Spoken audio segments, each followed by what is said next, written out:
केंद्र में नरेंद्र मोदी के नेतृत्व में तीसरी बार एनडीए की सरकार बनी है। 2014 में जब नरेंद्र मोदी की सरकार बनी थी तो उसमें भी मुसलमान चेहरा था।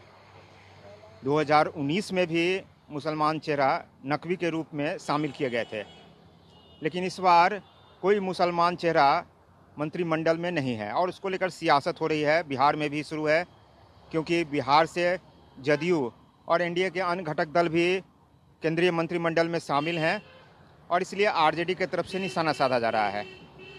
जदयू के अल्पसंख्यक प्रकोष्ठ के अध्यक्ष, उनका भी कहना है कि हम लोगों को भी अफसोस है, लेकिन हम लोगों ने चुनाव तो लड़ाया था, सांसद जीते ही नहीं, तो कैसे बनाते।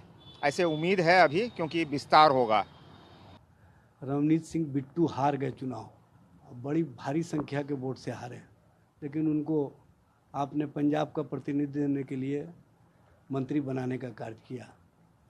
और आपके पास एक राज्यसभा सदस्य थे जम्मू कश्मीर से, आप बहुत चिल्ला चिल्ला के कह रहे थे कि मुसलमानों के पसमानदा को हम आगे बढ़ाना चाहते हैं।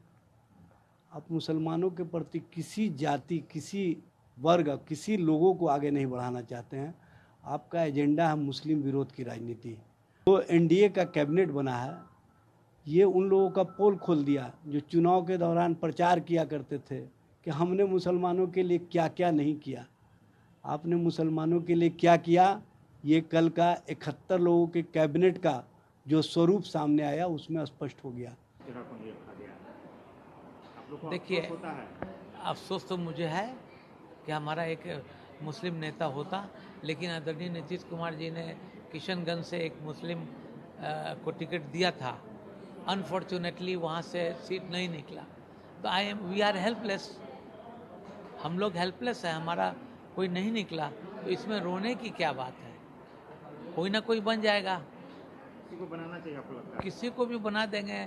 हमारे प्रधानमंत्री जी बना दें, नीतीश कुमार जी के अनुशंसा पे बना दें, लेकिन हमको तो थोड़ा सा अफसोस रहता ही है कि हमारा कोई होता तो एक अच्छी बात होती कि भाई नीतीश कुमार जी और मजबूत होते, लेकिन उसका भरपाई नीतीश जी कहीं ना कहीं से करेंगे। विधानसभा का चुनाव भी है, कल तो शपथ ग्रहण ही हुआ है, आगे भी विस्तार की संभावनाएं बनी है, आगे भी विस्तार होगा। पूरे मंत्रिमंडल का विस्तार अभी तक नहीं हुआ है, पहली बार शपथ ग्रहण कल हुआ है, तो संभावनाएं बनती है।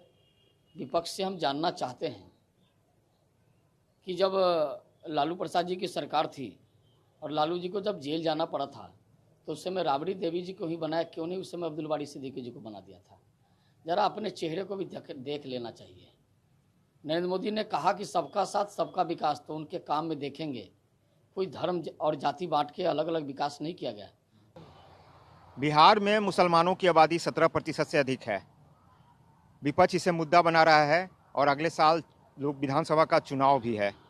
ऐसे में जदयू और अन्य एनडीए के घटक दलों के लिए भी मुश्किलें पैदा हो सकती है, क्योंकि विपक्ष इसके बहाने मुस्लिम वोट बैंक को पूरी तरह से अपने साथ करने की जुगत में है। कैमरामैन अशोक के साथ अविनाश, ईटीवी भारत, पटना।